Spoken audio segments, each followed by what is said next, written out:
à écouter. Et quand je contemple Une seule chose est nécessaire.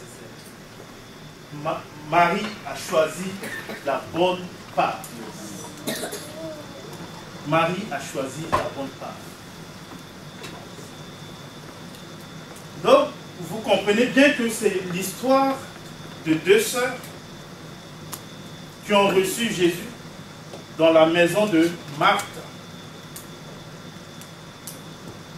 Et pendant qu'elles ont reçu Jésus dans la maison de Marthe, Marthe était occupée à divers soins domestiques, donc elle s'apprêtait, elle dressait peut-être la table, elle mettait des couverts, elle mettait des assiettes, elle peut-être elle nettoyait un peu partout dans la maison, dans les toilettes, parce qu'il y avait un invité. Donc elle était préoccupée aux soins domestiques, ce qui n'est pas mauvais, parce qu'elles avaient reçu un invité de marque qui était là. Une personnalité qui était là. Et donc ça préoccupait Marthe. Au point où Marthe était agitée, donc elle était un peu partout. Pour dresser la table, faire la cuisine, arranger un peu partout dans la maison. Donc Marthe était préoccupée à cela. Par contre, sa sœur Marie, la Bible nous dit que Marie était au pied du Seigneur. Elle était au pied du Seigneur et elle écoutait. Elle écoutait la parole.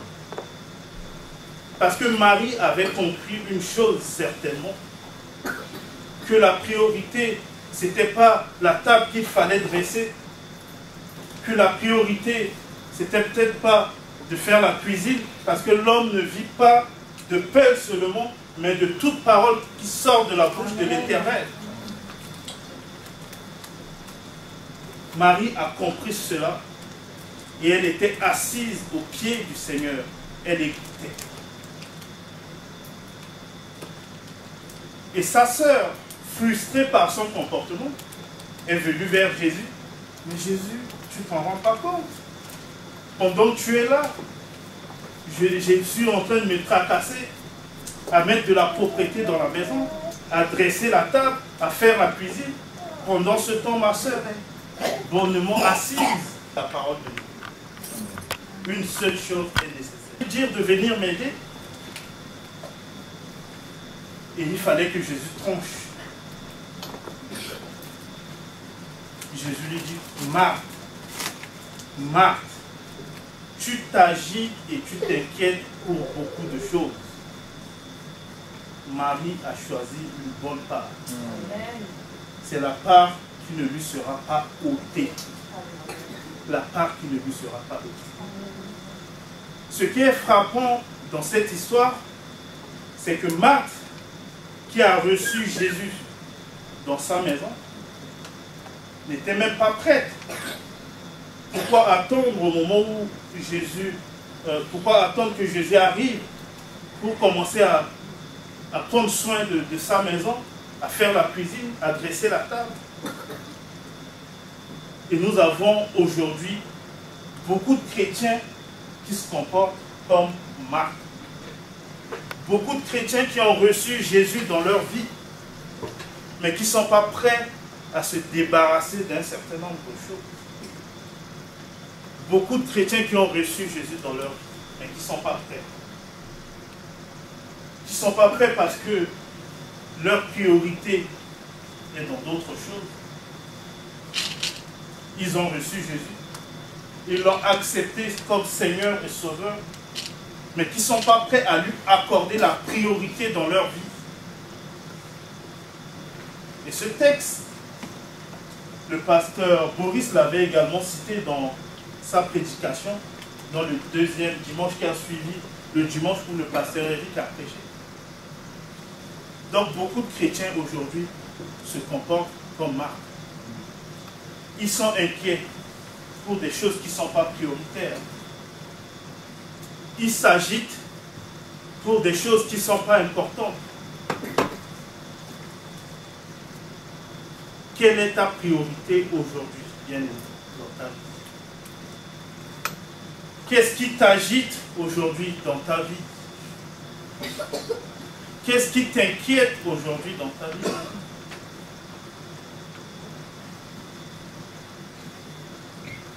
Dans ce pays où il y a tellement de centres d'attractivité, où il y a tellement de mouvements qui peuvent nous entraîner loin de Dieu, quel est le choix que tu fais? C'est bien de faire le choix de venir le dimanche à l'église. Je suis d'accord avec le pasteur Boris quand il dit Dieu ne se résume pas à un culte de 2 heures. Mais après le culte, quand tu rentres chez toi, quelle est ta priorité?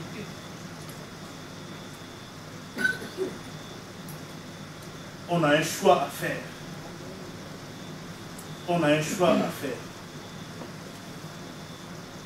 Beaucoup de bien-aimés aujourd'hui s'agitent parce que, bon, ils ont peut-être... la solitude est tellement pesante que ça devient leur préoccupation au point où ils ne peuvent pas rester 2 minutes sans se connecter à Internet. Tac, tac, tac, tac, tac, tac. Facebook. Réunion de tontine, on est là, présent. Association politique, on est là, présent. C'est la richesse qui nous préoccupe. C'est nos propres intérêts qui nous préoccupent.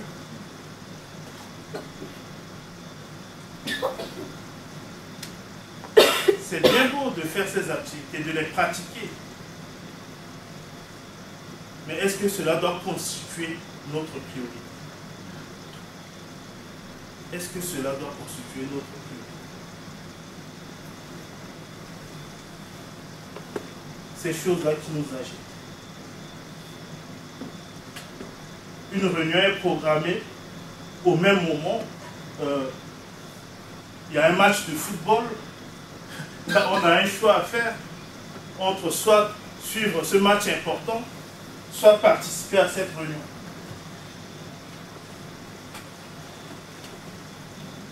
Je voudrais en profiter pour m'adresser particulièrement à la jeunesse, parce que je n'étais pas présent à la réunion où nous avons convié les jeunes pour nous adresser à eux.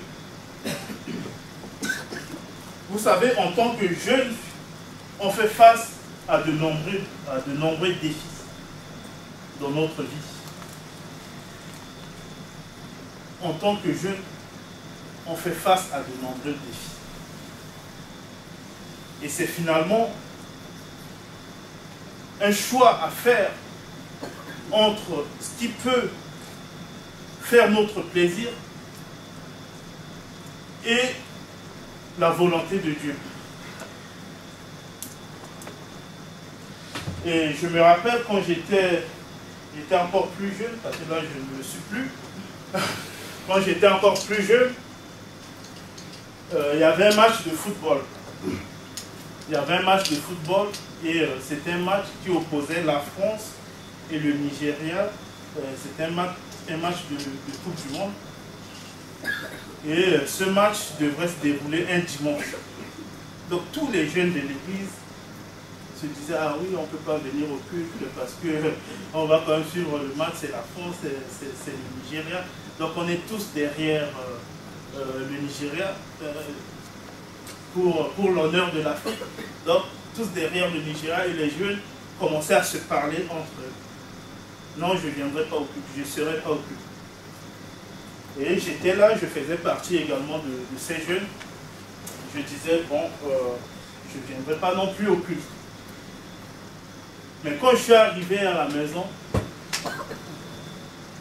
l'Esprit de Dieu m'a parlé. Et il fallait que je fasse un choix. Entre suivre ce match de football, au moment où se déroulait le culte, ou venir à l'église, assister au culte. Et donc ce jour-là, j'ai pris la décision, j'ai dit, je vais au culte. Et quand je suis allé au culte, souvent les jeunes aiment se mettre ensemble au culte. Donc ils ont une rangée comme ça, une rangée consacrée à la jeunesse. Donc j'arrive au culte, toute la rangée était presque vide.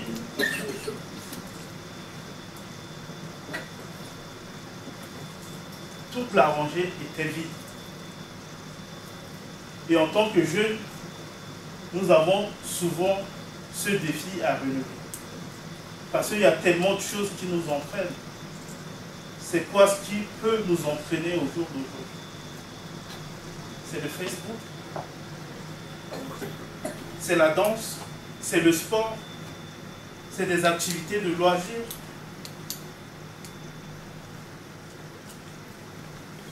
Quelle est notre priorité au jour d'aujourd'hui? Il y a tellement de choses qui font qu'on est agité, on est inquiet. On a tellement de problèmes que si on entend qu'il y a un tel bishop qui est arrivé dans telle église, dans telle communauté, on court après les miracles. On devient des activistes, des incorrigibles activistes. Ah, on a appris qu'il y a un tel bishop qui est arrivé, qui prie et des miracles se déclenchent. On poursuit, on devient... il y a une course effrénée derrière ces miracles.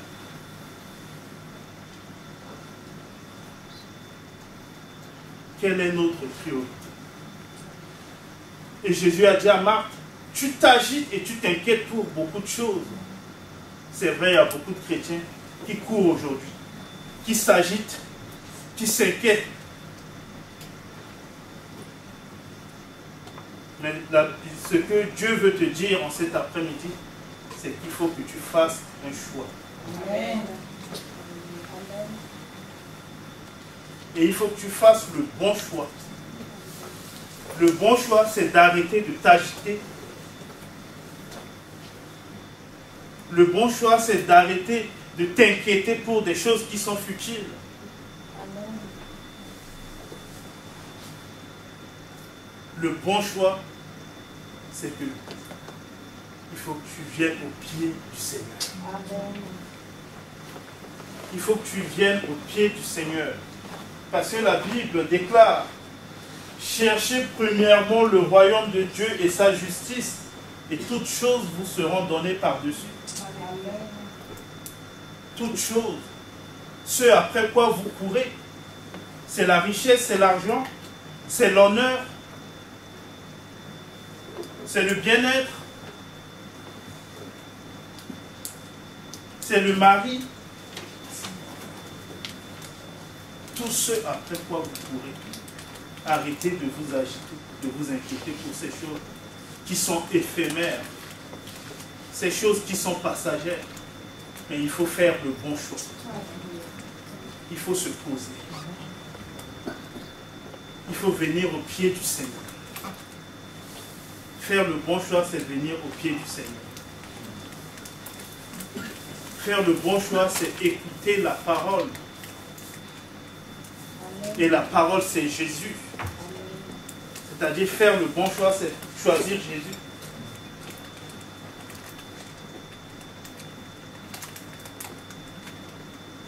Et Jésus dit à Marthe,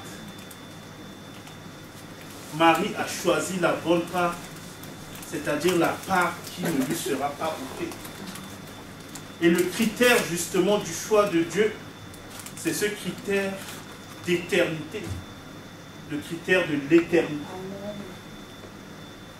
Parce que tous ceux après quoi nous courons ne sont que passagers, n'est que passagers.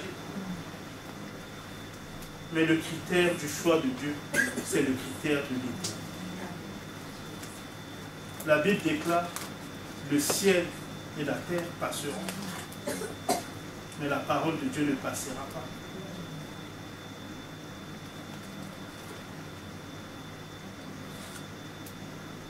Ce après quoi vous pourrez passera un jour. L'argent passera un jour. Même nos diplômes passeront un jour. Si un jour nous devrons être enterrés, nous ne serons pas enterrés avec nos diplômes. Le travail, ça passera. Mais la parole de Dieu demeure. Alléluia. Faire le bon choix, c'est choisir Jésus. C'est être au pied du Seigneur et écouter. Et écouter la parole qui donne la vie. Parce que l'homme ne vit pas de pain seulement. Arrêtons de courir pour la nourriture même. Parce que notre Dieu est fidèle. Amen. Lui qui nourrit les oiseaux du ciel, qui ne sème ni ne moissonne.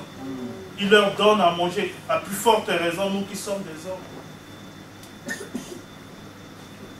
Nous devons arrêter de nous inquiéter, de nous agiter pour ces choses et accorder la priorité à Jésus qui est la parole, à Jésus qui est la vie. Les disciples de Jésus, quand je dis les disciples de Jésus, ce ne sont pas seulement les 12 disciples de Jésus, c'est-à-dire tous ceux qui étaient avec Jésus et qui suivaient les enseignements de Jésus, en plus des 12 disciples. À un moment donné, ils ont commencé à se retirer de Jésus. Ils ont commencé à se retirer. Jésus s'est retourné, il a vu qu'il y en a beaucoup qui se sont retirés. Et il s'est tourné vers ses 12 disciples. Il dit, mais vous, qu'est-ce que vous attendez pour partir aussi comme les autres? Allez-y. Ils sont tous partis, allez-y. Et Pierre qui répondait, à qui irions-nous, Seigneur? C'est toi qui as la parole divine. À qui irions-nous? Il voulait simplement dire, nous avons fait le choix de te suivre. Parce que tu es la parole vivante. Tu es la parole de vie. À qui irions-nous? Tu es la parole de vie. Prenons le temps, bien-aimé. Dieu ne se résume pas à un culte de 2 heures. Mais qu'est-ce que nous faisons de notre temps quand nous sommes chez nous? Est-ce que nous consacrons du temps dans la prière, dans la méditation de la parole de Dieu? Est-ce que nous venons au pied de la croix?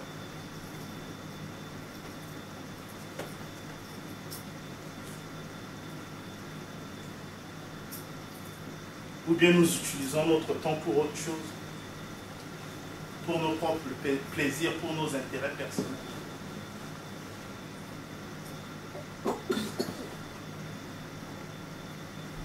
Que Dieu puisse nous donner la joie, la motivation de venir en sa présence.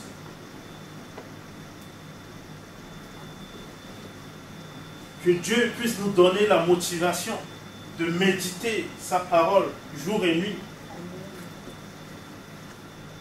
Comme il dit à Josué, que ce livre de la loi ne s'éloigne pas de ta bouche. Médite-le jour et nuit afin que tu réussisses.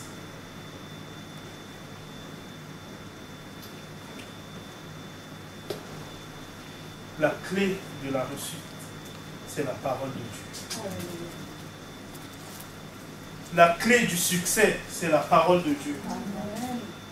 La clé de la vie éternelle, c'est la parole de Dieu. C'est ce critère sur lequel nous devons nous baser pour faire notre choix. Si vous êtes appelé à faire l'arbitrage entre plusieurs choses, plusieurs activités, si vous êtes appelé à faire le choix, faites le choix de ce qui pourrait être éternel. C'est la parole de Dieu. Nous devons développer l'écoute.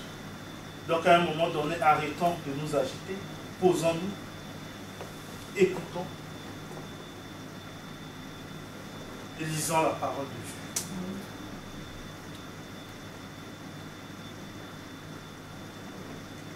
Je voudrais revenir sur le verset que j'ai cité tout à l'heure, au début, Deutéronome, pour faire le lien avec ce que j'ai dit, avec le comportement de Marie. On va faire le lien avec ça. Deutéronome chapitre 30, verset 19 à 20.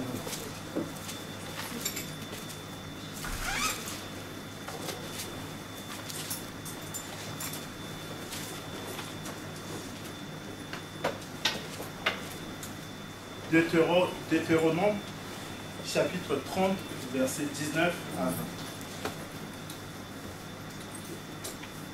J'en prends aujourd'hui à témoin contre vous le ciel et la terre. J'ai mis devant toi la vie et la mort, la bénédiction et la malédiction. Choisis. Vous voyez bien qu'il est question du choix encore ici. Choisis la vie afin que tu vives, toi et ta postérité, pour aimer l'Éternel, ton Dieu,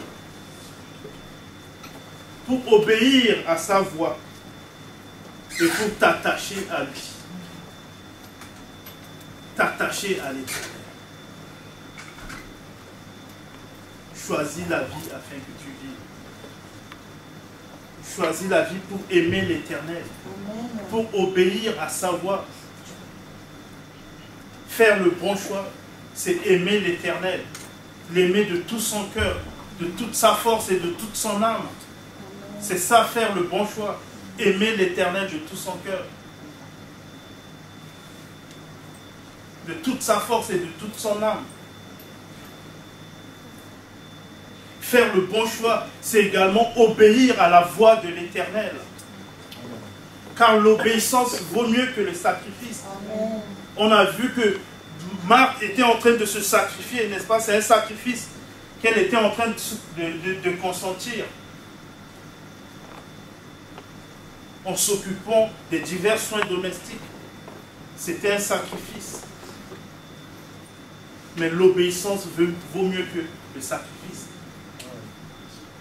Marie était à l'écoute. Pendant que Marthe était en train de se sacrifier, Marie était à l'écoute. Faire le bon choix, c'est l'obéissance à la voix de Dieu. Que Dieu puisse faire de nous des hommes et des femmes obéissants. Que Dieu puisse nous rendre sensibles à sa voix. Comme il le dit dans sa parole, dans Ésaïe, tu entendras sa voix derrière toi qui te dira, voici le chemin, car tu iras ni à gauche ni à droite.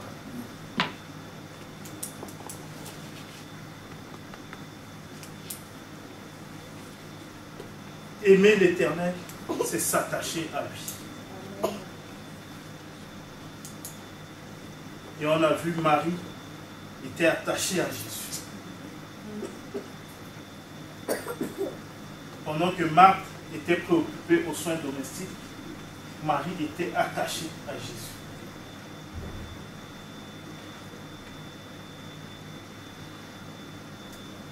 Comment on peut s'attacher à Jésus? C'est paradoxal pour quelqu'un qui reçoit Jésus dans sa vie, mais qui n'est pas attaché à Jésus. Et on a beaucoup de chrétiens qui sont aujourd'hui dans cette situation. Quand on interroge beaucoup de chrétiens, oui, j'ai reçu déjà Jésus-Christ dans ma vie. Mais s'attacher à Jésus. Choisir Jésus, accepter Jésus, je suis d'accord avec un serviteur de Dieu qui dit, accepter Jésus, c'est un choix, mais le servir devient une obligation. C'est-à-dire à partir du moment où on n'avait pas encore choisi Jésus comme notre Seigneur et Sauveur, on est libre de dire, bon, je ne choisis pas Jésus comme mon Seigneur et Sauveur. Ça, c'est un choix. Mais du moment où on accepte de choisir Jésus comme notre Seigneur et Sauveur, le servir devient une obligation. Et s'attacher à Jésus, c'est être disponible, non seulement d'écouter sa voix, de lui obéir, mais s'attacher à Jésus. C'est être disponible dans les activités organisées au niveau de l'Église.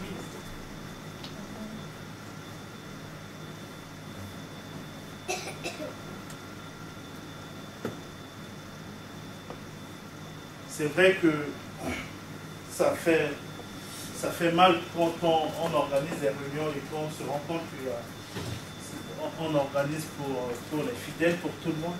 Et il y a très peu de gens qui profitent de ces moments. C'est des moments de bénédiction qu'il faut chercher, qu'il faut arracher. Et on a dit tout à l'heure que faire un choix, c'est d'abord une volonté. C'est un engagement.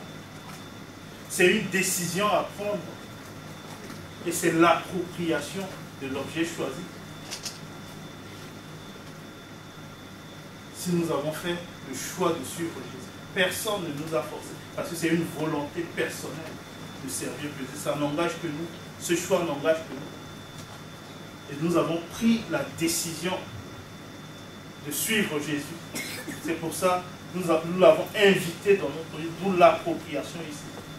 Donc on a invité Jésus-Christ dans notre vie. Mais quand Jésus est dans notre vie, nous devons nous poser.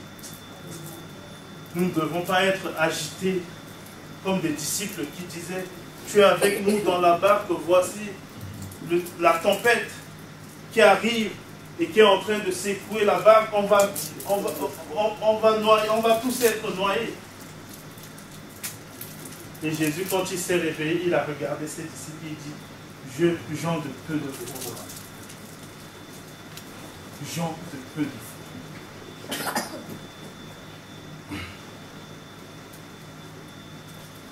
C'est pour ça que je vous disais tout à l'heure au début de la prédication que quand Dieu parle, il y a un fil conducteur que nous devons suivre.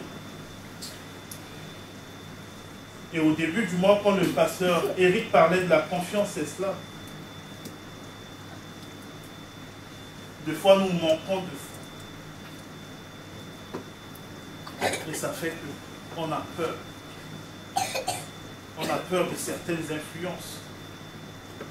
On s'inquiète pour notre lendemain, pour notre avenir, qui est incertain. Parce que c'est Dieu qui a le monopole de l'avenir. Mais si c'est Dieu qui a le monopole de l'avenir, vers qui irons-nous? Est-ce que notre avenir, c'est dans autre chose? Notre avenir est dans les mains de Dieu. Amen. Et c'est vers lui seul que nous devons nous diriger. Et c'est à lui seul que nous devons nous attacher.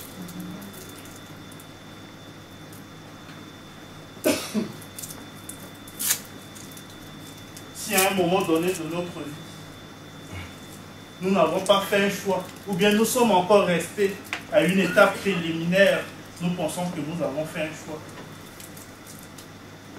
Dieu nous parle en cet après-midi pour que nous puissions franchir une étape, pour que nous ne puissions pas rester dans les agitations, pour que nous ne puissions pas rester dans les tergiversations, mais pour que nous puissions décider réellement, pour que nous puissions nous engager réellement, et pour que nous puissions faire le choix de la bonne part, la part qui ne sera pas ôtée.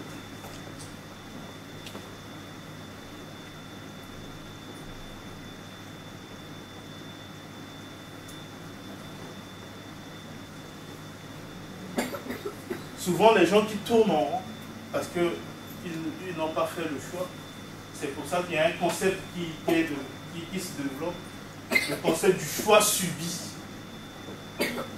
Donc les gens qui tournent en rond, qui tergiversent longtemps, et finalement, s'il y a un échec dans leur vie, ils disent « Ah, mais je n'ai pas choisi de faire ça. Ça m'a été imposé. C'était un choix subi. » Il vaut mieux faire un choix que de ne pas en faire. Je n'ai pas fait ce choix.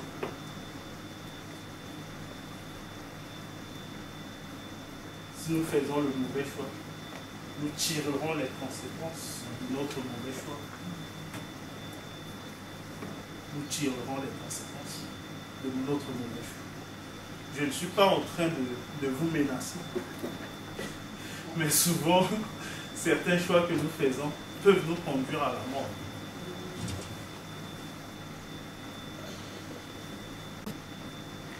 déposer ma vie je suis dans la à tes pieds. Et que j'habiterai dans la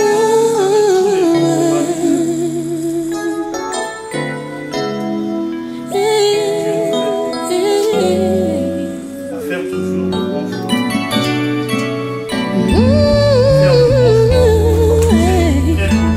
Quand je regarde ta sainteté et quand je contemple ta bonté, les choses qui m'entourent ne valent plus rien pour moi.